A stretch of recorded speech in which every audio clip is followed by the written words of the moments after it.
बहुत तेज़ बारिश लगी हुई है जी, बहुत तेज़ बारिश लगी हुई है और इस बारिश की वजह से सारे कार ना सारे बेड़े ना बहुत ज़्यादा नुकसान हो गया जी। ये जगह इतनी बाटी है और इसने अंदर ऐसा चेक करो मैं जो पैर रखी रहे हैं ये ज़मीन अंदर से अंदर जाइए और ये जगह ना सिर्फ इस जगह बाठी है और पहाड़ भी है उतों ये जगह बाठी है। Rashid Shabir.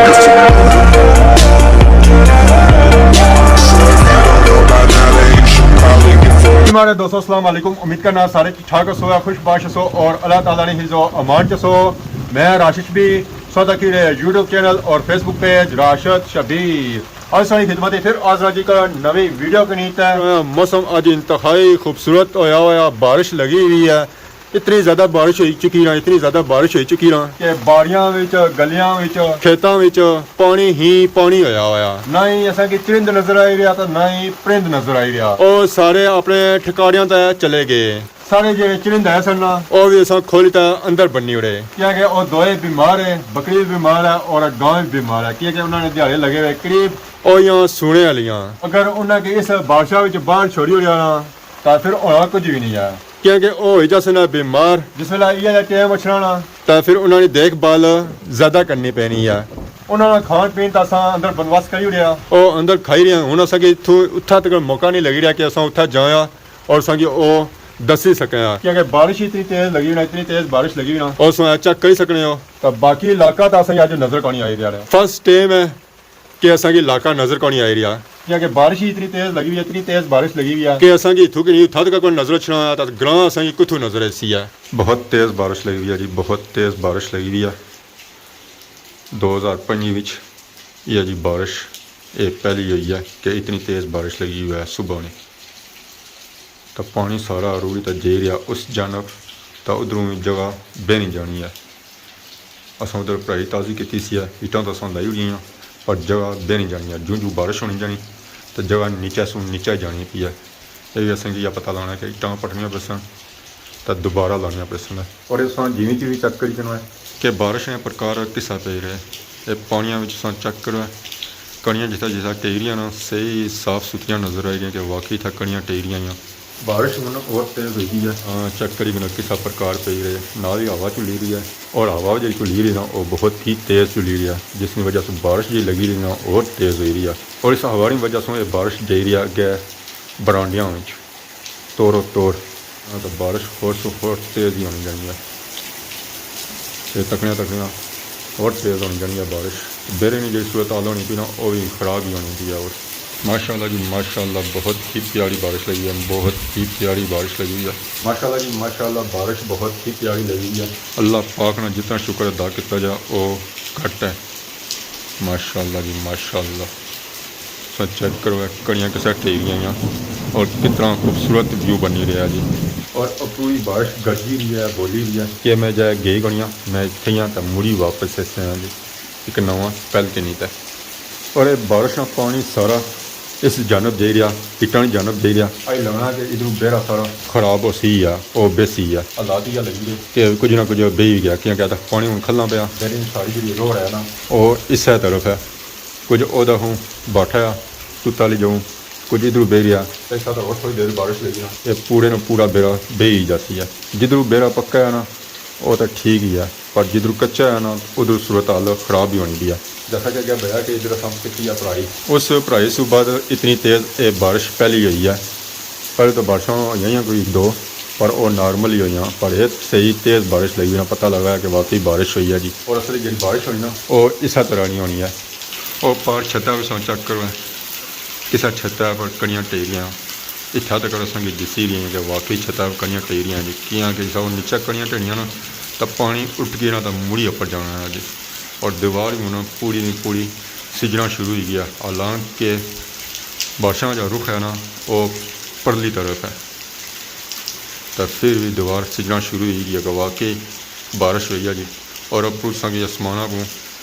कड़ियाँ अच्छियाँ भी नज़र अच्छियाँ हो सन है ऐसा चेक करो है ये सारिया बारिश दी कड़ियाँ जड़ियाँ सकी नज़र आई गई कि उपरों वाकई कड़ियाँ टेरियाँ। और अगर सकी बेरे सूरत हाल चेक करो बेरे सूरत हाल हूँ सारा बेरा बह गया जिथे गेंद है ਤਾਂ ਇਹ ਸਾਰੀ ਜਗ੍ਹਾ ਹੁਣ ਬਹਿਣੀ ਪਈ ਆ ਉਹ ਪਾਸਾਂ ਚੱਕ ਕਰ ਤੂਤ ਉੱਥੇ ਵੀ ਜਗ੍ਹਾ ਬਹਿ ਗਈ ਆ ਕਿਉਂਕਿ ਇਹ ਪੂਰਾ ਸਾਰਾ ਪਾਣੀ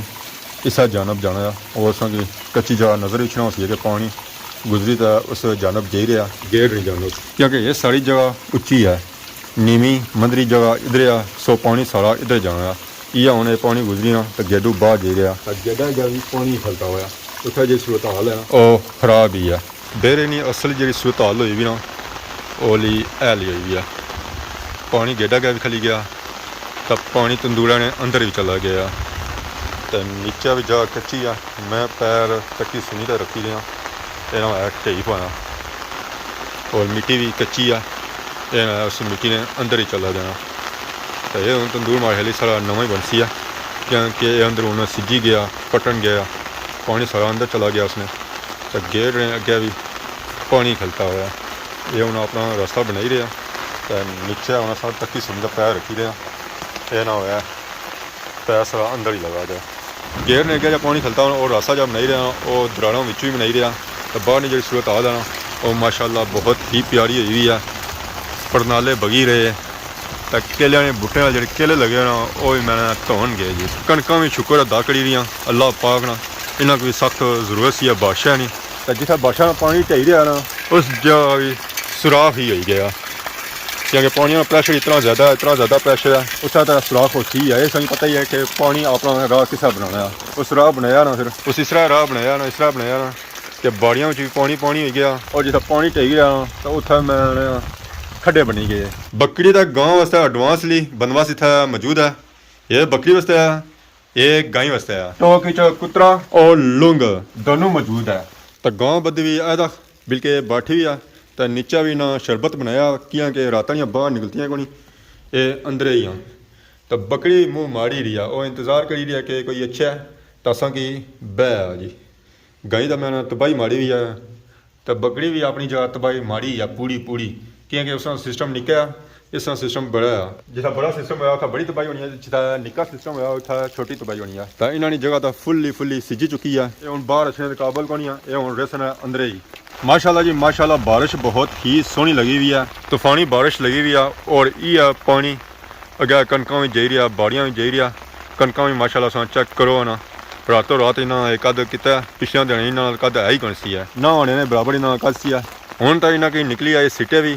और इन्होंने सिटियों में दाना भी पेना पाया इस तरह एक दो और बारिशा हुई ना माशाल्लाह कणक सोहनिया हो जासन है जी वो भी हो जासी है और दाना भी हो जासी है तो बाकी इस बारिशा की जरूरत ना सिर्फ कणकों की या फसलों की है बल्कि इन्होंने बुटियों की भी है और इंसानों की भी है जानवरों की है हर चीज़ की है क्योंकि ये बारिश होसी है तो जमीनों में कोई घास बूटी निकलती है जानवर भी खासन है और इन जड़ियाँ बूटियाँ इंसानों इलाज भी होती है जैसा कि उसकी वजह से कि बहुत ज़्यादा तूफानी बारिश लगी है बहुत ज़्यादा तूफानी बारिश लगी है और इस बारिश की वजह से सारे कार्ड ना सारे बेड़े ना कोई नुकसान होती है ऐसा चेक करो ये जगह इतनी बैठी है और इसने अंदर ऐसा चेक करो मैं जो पैर रखी रही हैं ये ज़मीन अंदर से अंदर जा रही है क्योंकि सारी जगह कच्ची है और दफू बैठी है जगह और दफू बैठी है और ये जगह दफू बैठी है असा अगर अगे जाना तो इसने अंदर ही चले जाता सो असा उधर जाने ना ये बहुत ज़्यादा नुकसान हो गया जी सारे कार्ड ना ये उन्हें बारिशा रुकसन है तो फिर ये जीता नुकसान पूरा हो गया तो वैसे पूरा होना को नहीं है और ये जगह ना सिर्फ इस जगह बैठी है ये सिर्फ इतों नहीं बैठी है और पहाड़ भी है उतों ये जगह बैठी है क्योंकि असा उत्थे जाने ना क्योंकि उधर गए हैं ना और असा मलू अंदर ही हो जाता जी जमीन इधर जगह थोड़ी पक्की सी है इधर जगह तो कौन की बैठी है पहाड़ी सैर टोटली भराई सी है वो जगह उधरों बह नहीं जानी है